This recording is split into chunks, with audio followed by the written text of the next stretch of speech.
Fala, galera do Indaiatuba Podcast, começando mais um programa interessante, aquele programa que você não sai do sofá da cama ou que você tá no trânsito e você quer ouvir, aquele nosso encontro pessoal, aquele nosso encontro íntimo que você não abre mão.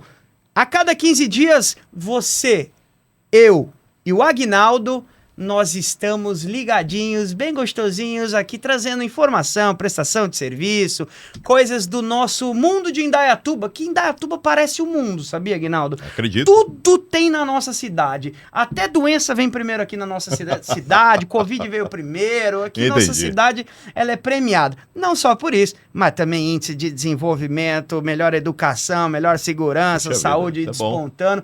Indaiatuba é topper, meu irmão. Tão top que tem Aguinaldo Oliveira trabalhando na TV7 Indaiatuba. Muito obrigado pelas palavras. Salve, salve, Indaiatuba. Um grande abraço a todo o pessoal. Curtindo mais uma vez o Indaiatuba Podcast aqui pela TV7 Indaiatuba. É sempre um grande prazer nós estarmos juntos, trazendo, não é, assuntos importantes do dia a dia, mas de uma forma um pouco descontraída, mas sempre com muita responsabilidade. É isso, não é? É exatamente, Aguinaldo. O nosso programa de hoje eu estou um pouco apreensivo aqui, porque nós vamos falar sobre um assunto um tanto quanto complexo, mas que faz parte da vida de quase... Tem números isso? A gente vai descobrir se tem uma estatística aí no Brasil. Porque a gente vai falar sobre divórcio. É uma coisa que não é legal. Ninguém casa querendo separar. Claro, claro. Mas, Aguinaldo, ninguém é obrigado a ficar dentro de um relacionamento que não é feliz. Você concorda certo, comigo? Perfeito, perfeito. Por conta disso, nós estamos com uma especialista no direito da família, ela que tem vasta experiência, é da nossa cidade, e a doutora Giovana Santinon. Tudo bem, doutora Giovana? Seja bem-vinda ao nosso programa. Tudo bem, muito prazer, é um prazer estar aqui no podcast, e principalmente para falar de um tema tão corriqueiro e também tão importante, né? A gente vai falar aí um pouco voltado também para a questão das mulheres, então, de extrema importância para conscientizar muita gente, para que as pessoas entendam realmente quais são os direitos delas e o que pode ser feito, né, num momento difícil. A gente sabe que o divórcio não é um momento fácil, mas um momento como esse. Doutora Giovana, vamos começar do início. Da onde surgiu a vontade da doutora Giovana, ou melhor, da onde surgiu a vontade da Giovana se tornar doutora Giovana? A minha mãe, ela brinca comigo que ela sempre soube que eu seria advogada. Que ela fala que quando eu era criança, eu chegava com o problema e a solução já. Já chegava argumentando para não levar bronca, enfim. Então, ela fala que desde sempre ela já soube que eu seria advogada. Mas, assim, não tenho família, escritório familiar, não tenho ninguém na família que seja advogado. Foi realmente algo que veio. E quando eu entrei na faculdade, meus pais são separados desde que eu tinha 10 meses. Então, assim... Interessante o caso, então. A minha vida toda, basicamente, tive pais separados. Uhum. E desde que eu entrei na faculdade, eu falava que a única área que eu não atuaria seria direito de família. Justamente pelo histórico familiar. Mas eu sempre falo que o direito de família, ele não... Você não escolhe o direito de família, é ele que escolhe você. Então, eu acabei caindo no direito de família e é o que eu amo fazer, é o que eu amo falar. E, principalmente aí, né, sempre fui um pouco inconformada também com questões de desigualdade. Então, a minha atuação, ela é voltada para mulheres, né? Portanto, aí, por conta... de entender um pouco mais dessa luta, das desigualdades que a gente vê no dia a dia, de ser uma mulher, entender um pouco também do que a mulher sente no dia a dia com diversas questões, então isso também me levou para um pouco para esse lado. Muito bom. Doutora Giovana, é um prazer tê-la aqui, viu? Muito obrigado por ter aceito o nosso convite aqui. Imagina. Por um assunto tão importante que eu acho que realmente está muito vivo hoje, né? No dia a dia das pessoas, principalmente aí para as mulheres, né? Que conquistam a cada dia o seu espaço. Então, realmente, isso é muito, muito legal. Bom, já antes de perguntar aqui, você é nascida aqui em Indaiatuba mesmo? Não, eu sou campineira. Ah, ok. Campineira, mas moro aqui já há alguns anos. Ah, ok. Muito bom. Entrando diretamente, então, nessa área do divórcio, eu até fiquei surpreso agora aí em saber que você é filha de pais divorciados, não é? Sim. Tá, então eu começo perguntando, então, como foi isso aí na sua infância? Eu não sei quanto tempo faz esse divórcio dos seus pais, faz muito tempo? Faz bastante tempo. Perfeito. Então, como você viu todo esse movimento aí na sua família? Primeiramente, para a gente começar esse papo. Tá. Bom, eu não vi muito em si da época em que eles se separaram, porque eu tinha 10 meses só, então não ok, lembro bem. muito, né? O meu irmão tem uma memória mais viva porque ele tinha 7 anos na época. Mas eu não lembro efetivamente dessa época, mas assim, durante toda a minha vida isso acaba impactando, né? Eu lembro que na escola, ainda naquela época, não era algo tão comum ter pais separados. Existia, óbvio, mas não igual hoje. Então, na escola, eu sempre ficava me perguntando, por que os meus colegas têm pais que não moram juntos e eu não? Coisas nesse sentido. Sim. Hoje eu falo que, graças a Deus, meus pais são separados, porque eu vejo que eles são totalmente diferentes. Ok. E que eles não se dariam bem, provavelmente, entendeu? Então, seria algo, talvez, traumatizante. Aham. Mas naquela época eu lembro que tinha muito esse sentimento, né, de não era algo tão comum. E essa questão mesmo de vivenciar, assim, eu lembro poucas coisas, porque eu nunca efetivamente tive que ir falar com o juiz, por exemplo, nenhuma ok. vez. Desde o começo, questão de guarda, convívio, essas coisas, eles tinham consenso quanto a isso. Eu lembro mais questões de, tipo, disputa judicial de pensão alimentícia, esse tipo de coisa, mas também de maneira superficial, assim. Mas eu sinto que é uma coisa que acaba, mesmo que a criança não saiba, e o ideal é que ela realmente não esteja inserida no processo, não, porque é uma questão dos pais, né, o processo. Perfeito. Mas mesmo que a criança não saiba, é algo que impacta, né, no dia a dia dela. Tipo assim, às vezes a criança tá com saudade do pai ou da mãe, mas é o dia do outro. Entendi. Então Ela não compreende isso, né? ela não compreende essa questão de hoje eu tenho que ficar com meu pai, ou hoje eu tenho que ficar com a minha mãe. E eu falo também muito sobre essa questão de obrigação, né, nas minhas redes sociais, a criança ser obrigada a conviver ou obrigada a fazer tal coisa. Isso acaba gerando, acho que, um trauma pior do que algo benéfico, né? Então, eu acho que tudo isso acaba impactando um pouco ali. É muita terapia. Aham. Mas, assim, ainda eu tive o privilégio de ter um pai presente, né? O meu pai, apesar de ser separado da minha mãe, moravam na mesma cidade, era presente, nunca, assim, deixou de conviver com a gente por conta disso, né? Infelizmente, a gente tem dados aí que mostram que muitas crianças não têm esse convívio com o pai. Então, assim, eu sinto que até hoje eu tenho uma boa convivência com os dois, mas isso acabou impactando em algumas questões da minha vida. Perfeito. Ô, doutora Giovana, muitas pessoas entendem que o divórcio é o fim de um casamento, mas o que ele de fato representa, tanto para homem, mas especialmente para as mulheres, né? Do ponto de vista emocional, do ponto de vista legal. Tá. O divórcio, ele é algo relativamente novo na nossa sociedade, né? A lei do divórcio, por exemplo, ela surgiu nos anos 70.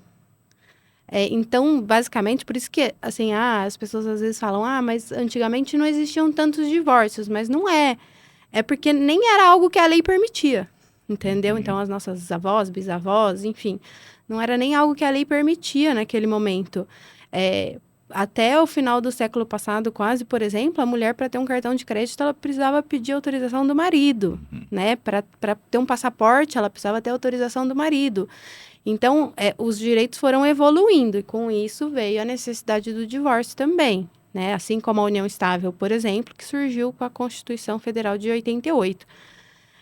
O divórcio, ele veio dessa necessidade da sociedade, que era mal visto, né? As pessoas achavam que era ruim se divorciar. E eu não sou uma pessoa que romantiza, né? Eu acho que se dá para conversar, se dá para se entender, ótimo, né? Eu acho que o casamento é um evento muito grande para a gente banalizar assim. Mas também, quando tá ruim, a gente precisa saber o ponto ali até onde é saudável, né? Então, foi algo que veio realmente para que as pessoas tivessem essa liberdade de sentir quando elas precisavam colocar um ponto final para ser feliz a partir dali, né? Ser felizes sozinhas também. Então, é algo recente. Para a mulher, eu acho que é algo muito mais difícil, porque, infelizmente, é muito menos do que antigamente, né, na época das nossas avós e bisavós, mas ainda é algo que não é tão bem visto pela sociedade. Uma mulher divorciada, ainda é algo... Você acha que ainda hoje isso?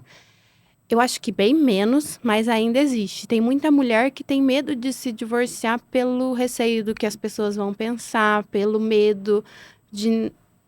Enfim, tem N coisas, né? Às vezes tem dependência emocional envolvida, dependência financeira também, às vezes, envolvida. Então, os filhos, né? Então, vou me divorciar, mas os meus filhos não vão ter pais que estão juntos. Mas aí entra muito a questão né? Essa questão que a gente fala de que se os pais são infelizes no casamento, os filhos vão perceber em algum momento. Claro. E isso vai afetar os filhos. Agora, se os pais são felizes, mesmo que separados, isso também vai afetar os filhos de uma maneira positiva, provavelmente.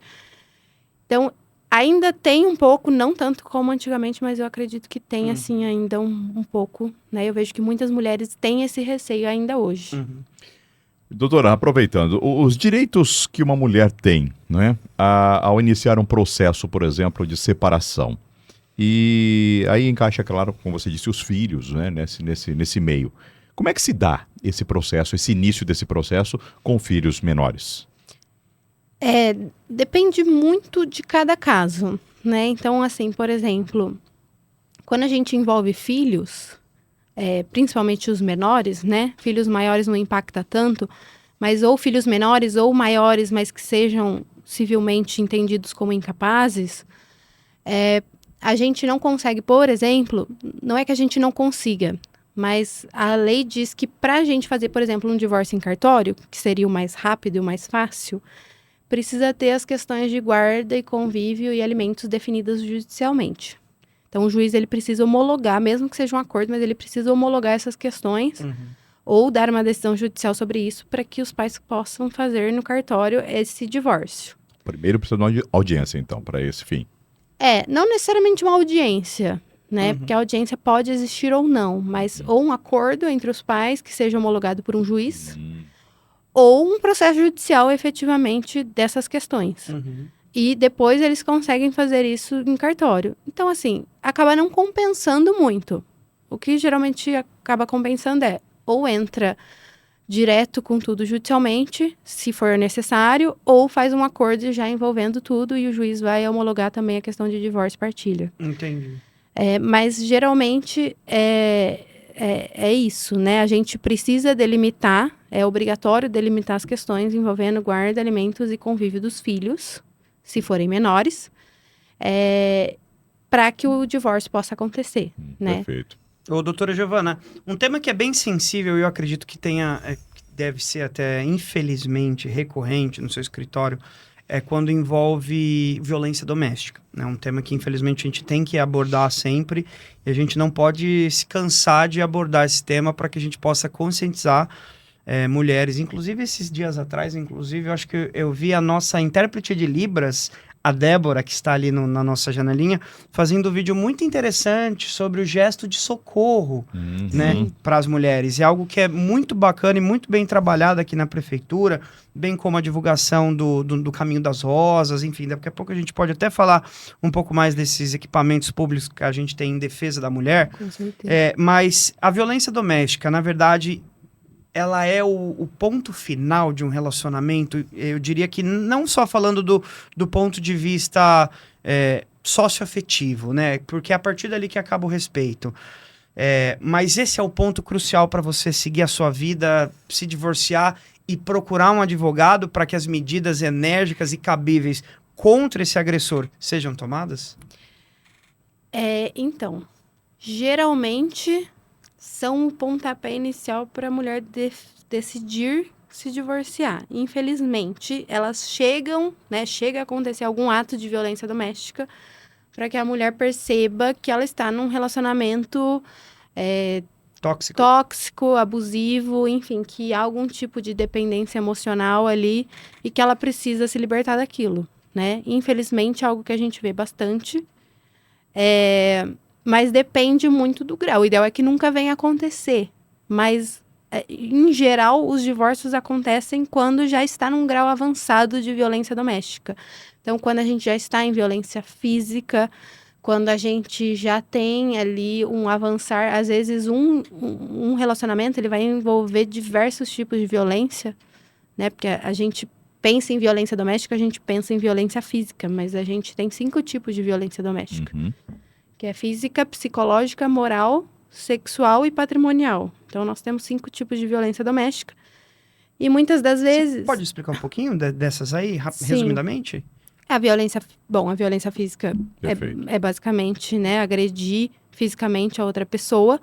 A violência psicológica e a moral, elas são muito similares, mas basicamente a psicológica é quando a pessoa vai realmente ali minando o psicológico da mulher. Ela vai trabalhando de uma forma que a mulher, ela acaba adoecendo psicologicamente. Tanto acontece tanto na violência psicológica quanto na moral. A moral é basicamente deteriorar a imagem dela como mulher, como mãe, né?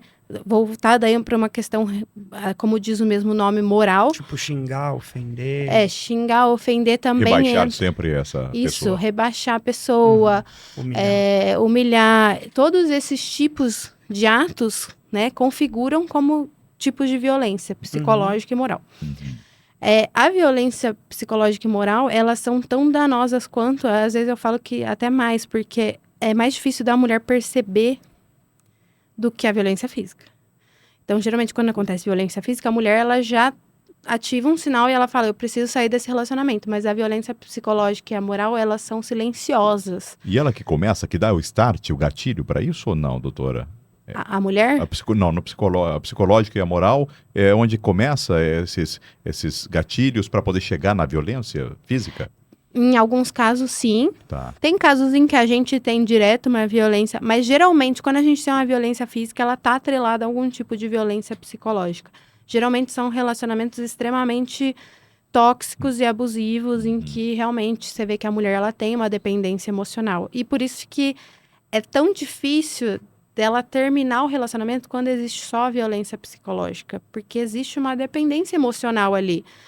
É muito fácil para as pessoas que estão de fora verem o que está acontecendo. Mas para quem está ali, por exemplo, o homem culpando a mulher, falando, eu tenho ciúmes por sua causa. Eu faço isso porque você... E sempre culpabilizando a mulher como se ela fosse... eu traí você porque você pediu, ou porque você mereceu, ou enfim, qualquer coisa Jogando ela como responsável de qualquer ato que ele pratique errado. Tá. Qualquer ato. Então, a mulher, ela chega a acreditar que ela não é bonita, que ela começa a se afastar, né? Geralmente, em relacionamentos assim, a mulher começa a se afastar dos amigos, da família, porque é como se a pessoa falasse assim, ninguém vai ser bom o suficiente, ninguém vai te querer, né?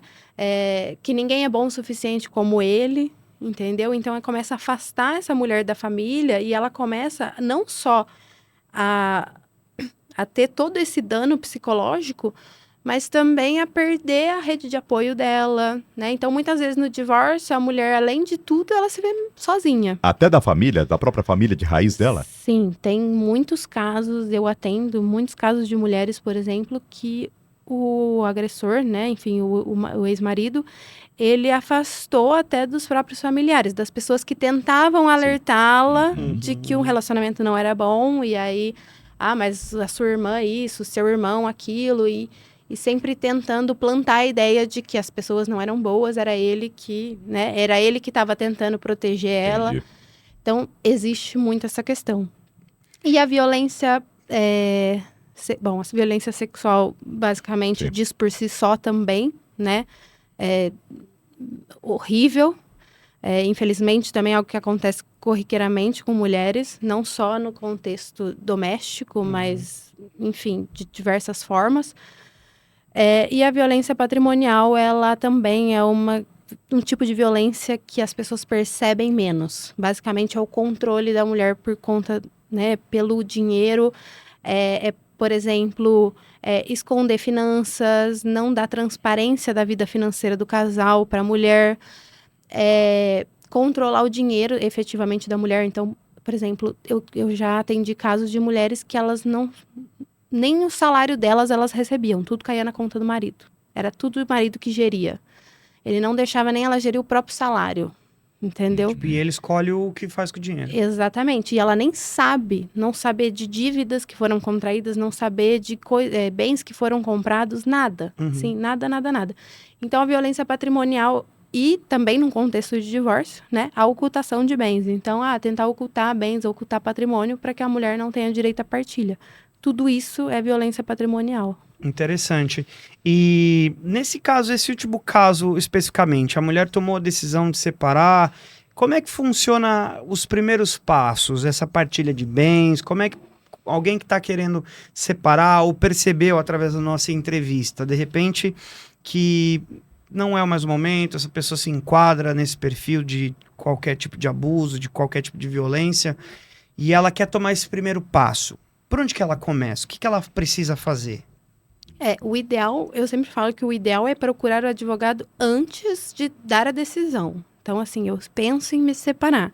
Eu vou procurar um advogado ou uma advogada que seja especialista de preferência na área, para entender o que eu preciso. O que eu preciso antes de comunicar a minha decisão do divórcio para o meu parceiro. O que eu preciso entender sobre isso? O que eu preciso ter de provas? O que eu preciso, enfim, saber se é possível um acordo, se não é.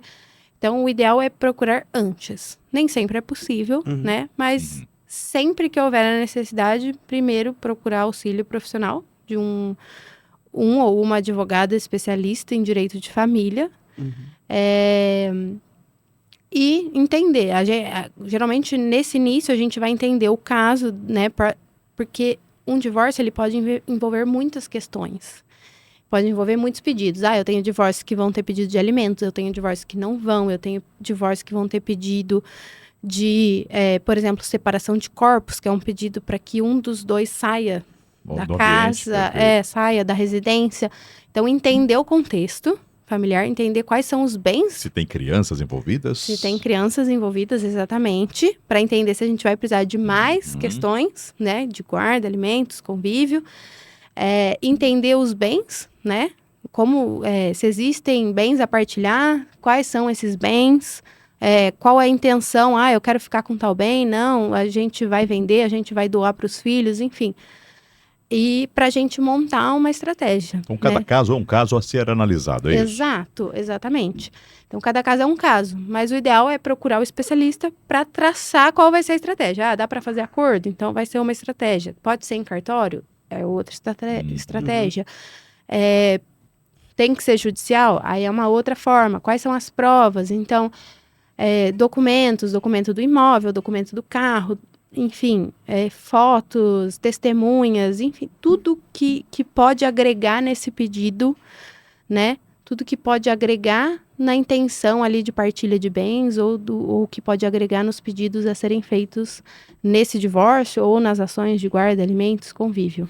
Doutora, e os pets? Eles entram nessa partilha? Eles não entram na partilha de bens, mas eles também, hoje em dia, né, a gente tem um crescimento, principalmente depois da pandemia, a gente teve um crescimento muito grande do que a gente chama de família multiespécie, que são as famílias que envolvem humanos e pets, né? Seja cachorro, gato, papagaio, qualquer coisa. Então, quando Porquinho da Índia, você tem um porquinho da Índia, tudo um ratinho, um hamster, qualquer coisa. O bebê reborn não... Bebê reborn não entra. O bebê reborn já é puxado. Entra como... Aí foi demais, essa foi do Rick, né? Pode entrar como objeto, talvez. Já pode procurar um procedimento pode entrar como um bem, porque eles são material, caros. Ok. Porque eles são bem caros, inclusive. Talvez como um bem. Mas os bichinhos acabam entrando também como parte da família, né? No direito, eles não são entendidos como, por exemplo, a gente não entende no direito que eles são como se a gente entendesse que são filhos, né? A gente não compara como se fosse comparar humanos com bichinhos, apesar de eu amar animais, tenho 2 cachorros. Mas o direito entende que os bichos, né? Os bichos domésticos, eles são Eles não são nem bens móveis, né? Que Ok. seriam bens, tipo um veículo. Ok. E não são nem humanos, né? Então, eles são como se fosse um meio termo que eles chamam de semoventes. Que ali se desperta também um Como é- sentimento, como né? que é o nome? Pereiros? Semoventes. Nossa, Semoventes. chique, não sei nem falar essa palavra. É basicamente assim, não são humanos, mas eles se movem. Não, perfeito. Falando num português, assim, Uhum. mas eles... Então, o judiciário entende que, apesar de não serem humanos, não serem filhos, eles precisam ter o direito deles também respaldado ali, porque são seres vivos, né? A gente não pode negligenciar. E com a necessidade, como muita gente vem diminuindo o número de casais que têm filhos e aumentando o número de pessoas que têm bichinhos, ou às vezes filhos humanos e pets, ou às vezes só os filhos pets, né? Agora. Então, como aumentou muito isso, o judiciário teve que se moldar. E aí o judiciário começou a entender que havia necessidade de regular algumas coisas. Então, hoje, não é que a gente fala em guarda de animais, né? Mas existem decisões que prevêem, por exemplo, o animal vai passar X tempo com ou vai passar no final de semana X, a pessoa vai pegar o animal, vai levar para casa Chamada dela. de guarda compartilhada, é isso também? É É próximo disso? Quase. próximo disso. Tá, ok. Que Porque a a gente guarda tá falando, no caso, esse caso de crianças, né? Aí um ser humano que faz parte daquele Não processo. até porque a guarda compartilhada, mas aí eu vou entrar num outro tema. Não, tudo bem. Mas tudo a bem. guarda compartilhada, ela é diferente do que as O pessoas direito acham. é complexo, hein? Elas não são metade do tempo com cada um. A guarda compartilhada não é metade do tempo com cada um dos pais. Então, agora você explica, que agora eu por fiquei favor, na eu dúvida. também fiquei Mas que você curioso. concluiu o raciocínio dos pets? Basicamente eu ia Tá. falar que a gente tem decisões hoje que dividem esse tempo Aham. e também que consideram os gastos do pet. Então, por exemplo, Ok. ração veterinário, Perfeito. banho, enfim, outras coisas que consideram esse gasto e que, como se uma pessoa tivesse que pagar uma pensão Uhum. para sustento quem, desse pet. para quem mora com o pet. Bom Se saber. Foi perfeito. Interessante essa história, viu? tiver algum amigo que... E entrando agora- Tem um amigo É. que, enfim, ficou com os cachorros, enfim, né, doutora? E agora, não complementando agora essa outra parte. Eu fiquei na dúvida. Da também. guarda Não dá- compartilhada? Não Por é favor. metade do tempo cada um? Não sabia Não. disso aí também, não? É uma informação que a maior parte das pessoas não sabe, mas a guarda compartilhada, ela não significa metade do tempo com cada um dos pais. Essa guarda, que é metade do tempo com cada um dos pais, é o que a gente chama de guarda alternada. No Brasil, ela não é adotada e a lei não prevê a guarda alternada. A lei, ok. ela fala em guarda compartilhada ou guarda unilateral. Basicamente, a diferença entre elas em uma das guardas, somente uma pessoa vai exercer as responsabilidades sobre a criança, então levar em médico, levar na escola, enfim, levar para fazer exame, levar no dentista, cortar cabelo, tudo da vida da criança vai ser somente uma pessoa que vai fazer, inclusive as decisões, em qual escola essa criança vai estudar. Tudo isso cabe a uma pessoa só. Isso é guarda justiça que unilateral. determina essa pessoa. Ok, Exatamente. ok. A guarda unilateral, ou por acordo, Tá. né? Então, isso é a guarda unilateral. E a guarda compartilhada, basicamente, em vez de ser uma pessoa só, são duas pessoas que fazem isso. Então, duas pessoas que decidem em conjunto, duas pessoas, vai na reunião de pais, ou vão juntos, ou cada vez vai um, entendeu? Então, isso é guarda compartilhada. Na guarda compartilhada, a criança tem uma residência fixa. Então, a gente fala, por exemplo, quando a gente vai fazer um pedido de guarda compartilhada, a gente faz guarda compartilhada com lar de referência materno. Sabendo, para o juiz saber que a criança vai morar com a mãe, mas a guarda vai ser compartilhada. E a pessoa que não mora com a criança, ela vai ter um convívio. Então, um convívio definido ali pelo juiz. Então, basicamente, nos dois casos, a criança tem uma residência fixa e ela tem um convívio com a pessoa que não mora com ela. Aí, tá vendo? Pra você que tá passando por isso, a doutora Giovana tá explicando tudo, hein? Esclarecendo mesmo, já né? pega um gravador aí, já manda pro pessoal, porque é uma entrevista, diria que muito lúcida, viu, doutora? Parabéns pela sua lucidez e Obrigada. pelas explicações. Aguinaldo, posso emendar em um assunto Por favor, que também vai tá lá. super em alta, que eu tava assistindo esses dias na televisão? Uma coisa que parece que vem crescendo no Brasil, que é a tal da pensão socioafetiva. Você já recebeu? Explica pra gente o que é a tal da pensão socioafetiva. No escritório, eu nunca recebi nenhum caso de pedido de pensão socioafetiva, mas basicamente, com a evolução das famílias, a gente teve também que evoluir numa questão de... Hoje, né, sempre tem aquela pessoa, por exemplo, que ela foi criada por alguém, mas não é o pai e a mãe dela. E essa pessoa, hoje em dia, né, ela pode se tornar pai e mãe de registro, como mãe socioafetiva e pai socioafetivo.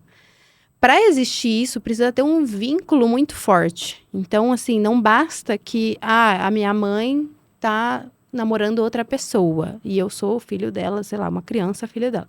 Não basta que haja o simples namoro ou morar junto. Precisa ter um vínculo real entre a criança e essa segunda pessoa, né? Como se fosse um padrasto. Pode ser um padrasto, pode ser uma madrasta, pode ser uma tia, qualquer pessoa, basicamente, mas que tem um vínculo muito forte. Sim. Porque no momento de pedir ali, pode ser judicial o pedido, tá? Então, assim, crianças até 12 anos, o pedido precisa ser judicial, e aí vai precisar da concordância dos pais biológicos e do pai e mãe socioafetivo. A partir dos 12 até 18, pode ser em cartório o reconhecimento do vínculo, mas os pais biológicos têm que aprovar. E a partir dos 18 anos, a pessoa ali, o filho, né, e a pessoa, o pai ou mãe socioafetivo, pode ir no cartório livremente, sem aprovação dos pais biológicos, porque aí já é maior, e fazer esse reconhecimento, né? Em qualquer caso, se não tiver acordo, né, se um não concordar, precisa ser judicial. Então, para ser judicial, por exemplo, precisa demonstrar que o vínculo é muito forte entre essas duas pessoas. Provavelmente vai ter estudo com psicólogo, com assistente social no fórum, várias coisas para entender se realmente há esse vínculo, porque é algo muito, né, é algo muito grande que está sendo reconhecido ali. Essa pessoa ela vai ter os mesmos direitos de um pai ou uma mãe, mas ela também vai ter os mesmos deveres e responsabilidades. Então, de cuidado, de assistência, inclusive assistência financeira. Que aí entra a questão do pedido de pensão socioafetiva. Então, por exemplo, se a mãe é casada com o padrasto reconheceu a paternidade socioafetiva dessa criança... Tipo, paga uma escola, tipo... assume algum tipo de contribuição na casa, alguma coisa nesse não sentido? Necessariamente, porque o padrasto pode fazer isso sem ter o vínculo socioafetivo. Claro. Mas se ele efetivamente foi lá, reconheceu, tá registrado na certidão, porque quando tem o reconhecimento, vem como se tivesse dois pais, duas mães. Vem Mas só nesse caso, reconhecendo. Exatamente, só com reconhecimento, ou em cartório ou judicial. Então, tendo o reconhecimento em documento público, né, em certidão ali, vai para certidão de nascimento, inclusive. Tendo esse reconhecimento, essa pessoa ela passa a ter os mesmos deveres e responsabilidades de um pai ou uma mãe. Que o padrasto ou madrasta, por exemplo, não teriam se não tivesse o reconhecimento. Óbvio, tem que zelar pelo bem-estar, tudo, tem que minimamente cuidar, né? Acho que dar amor é o mínimo, mas legalmente o padrasto e a madrasta não têm obrigação com a criança. A não ser nesse tipo de caso. Entendi. Porque justamente a dúvida de muitas pessoas, né? Porque eu já vi muitas informações distorcidas a respeito disso, né? Especialmente de mulheres e homens que acabam se relacionando com pessoas já com filhos e colocam elas para viver junto do teu próprio convívio, passam lá 5, 6 anos com a criança, não tem esse reconhecimento, as pessoas acham, bom, me separei, se de repente me separei, eu vou precisar pagar a pensão socioafetiva? Só se tiver esse reconhecimento. Tá vendo? Só então, se tá tiver explicado. o reconhecimento judicial ou em cartório. Tem muita gente que acha que, vou namorar uma mulher que tem filho, por exemplo, vou namorar uma mulher que tem filho, vou ter que pagar pensão. Não tem nada a ver.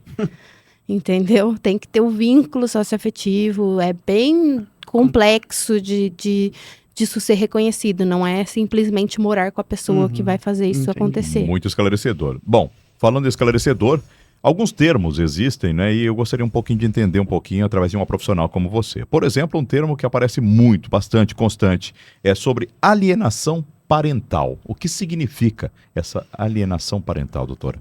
Tá. A gente vai entrar numa discussão um pouco... eu não sou uma pessoa que acredita em alienação parental. tá? Então vamos entrar numa polêmica. Não, vamos só esclarecer para as pessoas entenderem um pouco o que é esse Alienação termo, né? parental no contexto comum é entendido como a pessoa que afasta o filho, afasta a filha, ou que impede o convívio, ou qualquer coisa assim. Não necessariamente ela é cometida pelo pai ou pela mãe, ou contra o pai e a mãe somente. Pode ser contra tio, tia, avó, num contexto que a legislação entende. Então, basicamente, seria esse afastamento de forma forçada, Tá, ok. tá? Contra a vontade da criança. Uhum. Eu falo que é um assunto polêmico porque, para a questão de mulheres, isso é uma luta muito grande, a questão da alienação parental. A gente tem uma pesquisa que fala que em 80% dos casos que envolvem violência doméstica, o agressor, ele usa do argumento da alienação parental para tentar, como se fosse retaliar a mãe, retaliar a mulher pela denúncia que ela fez, entendeu? Como se fosse querer culpabilizar ela quando o culpado... Novamente fazendo uma violência psicológica. Exato. Inclusive no judiciário é muito utilizado contra mulheres como uma forma de violência psicológica, né? Eu falo que é um assunto polêmico porque até no próprio direito existem advogados que concordam Ok, há divergências a respeito desse com a assunto. lei, exatamente, advogados que discordam da lei. Mas é muito mais profundo que isso, envolve uma questão da origem dessa lei, que veio da ideia da síndrome de alienação parental, que foi uma ideia, como que eu vou dizer, produzida, entre aspas, por um médico psiquiatra dos Estados Unidos, que era a favor de pedofilia, de questões de abuso infantil, e basicamente essa teoria foi criada para tentar culpabilizar as vítimas, né, as mães que queriam de alguma forma proteger os filhos de abusadores. Sim. Então, por isso que eu falo que existe, né, a gente tem diversos órgãos no Brasil, a ONU, inclusive, que é um órgão mundial, é contra a lei de alienação parental. A gente tem diversos órgãos que são contra, inclusive o Conselho Nacional de Saúde, o CONANDA, que é um Conselho Nacional de Crianças e Adolescentes. A gente tem vários, né, já Defensoria Pública, da União, a gente tem vários órgãos que se manifestaram sobre esse tema, porque realmente a gente tem essa dualidade de pensamentos hoje em dia. Mas por isso que eu falei que é um assunto complexo. Não, mas ficou extremamente, muito bem explicado. Doutora, a gente já está caminhando para o nosso final da entrevista. Você vê que quando uma pessoa é técnica e sabe o que está falando, a hora passa voando. Para a gente chegar num último assunto e seguir para o fim do programa, eu gostaria que você deixasse algumas dicas, principalmente de relacionamentos abusivos e tóxicos, para essas mulheres que estejam nos assistindo nesse exato momento, e para até que a gente possa utilizar como um corte depois no futuro. Quais são os primeiros sinais de um relacionamento tóxico, abusivo, que as mulheres precisam ficar atentas e muito bem espertas sobre qual é o tipo de pessoa que eu estou me relacionando? Tá. Eu acho que um primeiro ponto, ninguém faz isso, mas um primeiro ponto é pesquisar antecedentes criminais, é importantíssimo. Fazer uma pesquisa de... Isso é muito coisa de advogados, né? Mas fazer uma pesquisa, joga o CPF da pessoa lá Por segurança. no site do tribunal, ver se tem algum processo. Uma pesquisa de antecedentes, entendeu? Mas, assim, brincadeiras à parte, não é brincadeira. O ideal seria se todo mundo fizesse isso, mas a gente sabe que poucos fazem.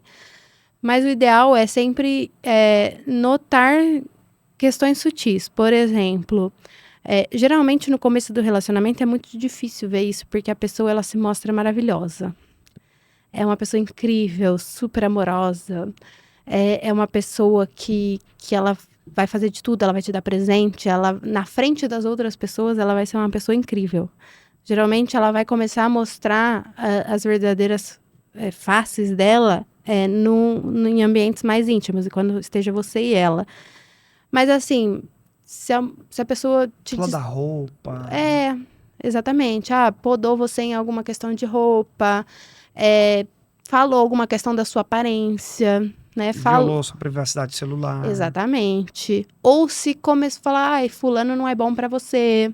Começou a questionar suas amizades, começou a questionar pessoas em volta de você, talvez seja o primeiro alerta para se acender, porque começa de forma muito sutil, é uma coisa, é um ciúmes aqui de alguém, que aí vai falar que você, mas você deu moral, e eu tô falando isso com propriedade porque eu já passei por não um casamento, né, mas eu já passei por um relacionamento abusivo, então sei como as coisas Os efeitos disso. vão se desenrolando até você perceber, até que chega um momento que você não se reconhece mais. Então, você não se reconhece mais como pessoa. Eu me minimizei, eu deixei as minhas amizades de lado por alguém que não faz a mesma coisa, entendeu? Então, você começar a reparar nessas pequenas coisas. Fala, é muito mais fácil quando tem pessoas de fora que te ajudam, mas é por isso que, geralmente, eles começam a minar e retirar essas pessoas do caminho, assim, para que a pessoa fique cega mesmo, ela não veja o que está acontecendo.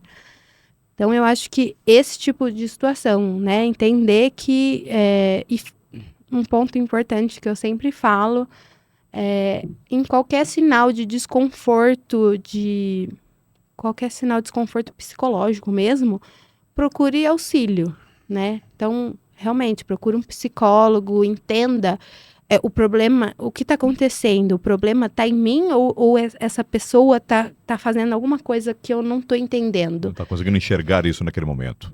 As clientes que chegam até mim, que têm, que geralmente elas, no fim do relacionamento, elas começam a terapia, e aí com a terapia elas começam a perceber tudo que de Olhando para errado. trás e revendo isso. Começam a perceber tudo de errado que estava acontecendo. Tipo, eu não sou essa pessoa, eu não... Então, geralmente, elas começam a fazer a terapia no final, quando já está num estágio avançado, a todo o desenrolar do relacionamento, mas é o que faz elas conseguirem dar aquele start de eu preciso sair disso. Legal. Doutora, obrigado pela sua participação no nosso programa. Com certeza a gente deveria ter uma entrevista por mês com você. Parabéns. Assuntos tem, assunto não vai saber. Nossa. A gente poderia, inclusive, pensar, direção, se a gente não colocaria um quadrinho de vez em quando sobre o direito das mulheres, né? Para a nossa audiência, que é um assunto tão importante. A gente vive trabalhando esse tema na prefeitura, é uma forma de você divulgar políticas públicas e, principalmente, conhecimento sobre os direitos da família e, principalmente, os direitos das mulheres. E a doutora Giovana, acho que toparia, né, doutora? Com certeza, Doutora, vai ser um prazer. Só para finalizar aqui, é um assunto também, claro, muito ligado, inclusive a Ordem dos Advogados do Brasil, né, a OAB, subseção aqui em Indaiatuba, eles participam bem isso com a gente. Caminho das Rosas, que é um projeto municipal aqui e que tem feito a diferença na vida de muitas mulheres. Eu queria que a senhora, só para completar aqui, falasse um pouquinho a respeito disso. O que você acha? Eu acho que toda política pública voltada para a defesa de mulheres é válida, né? Eu acho que como a gente ainda tem um mundo muito desigual com relação a isso. E a nossa Constituição diz que a gente precisa tratar pessoas desiguais de forma desigual. Porque se a gente tratar de forma igual, essas diferenças nunca vão sumir. Então, quanto mais políticas públicas a gente coloca, não é que a gente está colocando as mulheres num patamar acima dos homens. A gente está tentando equalizar isso. A gente está tentando fazer com que elas parem de ser violentadas, com que, enfim, a gente tem uma pesquisa recente que fala que no Brasil, a cada 6 horas, uma mulher é morta por feminicídio. Então, é algo muito grave mesmo, é algo que acontece, né, com muita frequência. A gente precisa prestar atenção nisso. Então, toda política pública, acho que Indaiatuba é uma cidade muito avançada nas políticas públicas, no geral, não só para mulheres, mas de inclusão, né? A gente vê a questão de tudo envolver a interpretação com Libras, então a gente vê que Indaiatuba caminha muito bem com isso. Eu acho que é importantíssimo. E tudo isso faz a diferença, né, nesse mundo que a gente quer transformar, de menos desigualdade, menos violência, né? Então, eu acho que é importante que a gente fale, que o poder público também se manifeste com as políticas públicas sobre isso, para que cada vez menos mulheres sejam, né, atingidas com esse tipo de situação. Aí. Perfeito. Perfeito. Doutora, muito obrigado pela sua participação, Imagina. que você possa voltar mais vezes para trazer mais conhecimento para gente. E onde que a nossa audiência te encontra nas redes sociais? Olha, o lugar mais fácil de me encontrar vai ser no meu Instagram, que é @advogadagiovana, Giovana com 2 N's. Lá eu posto também muita informação, né? O advogado pode publicar informação, né?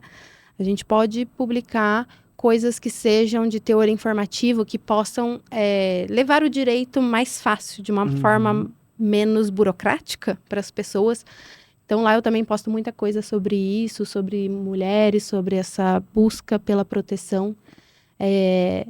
Então, acho que é a forma mais fácil hoje de encontrar. E lá também vai ter o link com as informações do escritório para quem quiser entrar em contato. Tá certo. Obrigado, doutora. Guinaldo? Muito bem, muito obrigado, doutora Giovana, aqui participando conosco desse assunto tão importante, né, no dia a dia, na nossa sociedade. Então, muito obrigado mesmo. E estamos encerrando aqui mais essa edição, né? E daqui a alguns dias também, mais um programa com mais um assunto ligado ao seu dia a dia. Muito obrigado a todos aqui pela audiência, né? E nos vemos então no próximo programa. No próximo programa, segue as nossas redes sociais, @7 Indaiatuba, se inscrevam no nosso canal, ative o sininho, não percam os nossos programas, temos a Agenda 7, Momento Pipoca, o Fala Prefeito, Indaiatuba Podcast, estamos também no Spotify e não perca nenhuma de nossas programações aqui na TV7 Indaiatuba. Obrigado, Aguinaldo, doutora Giovana, é Obrigada. nóis. Um grande abraço a todos, até o próximo programa.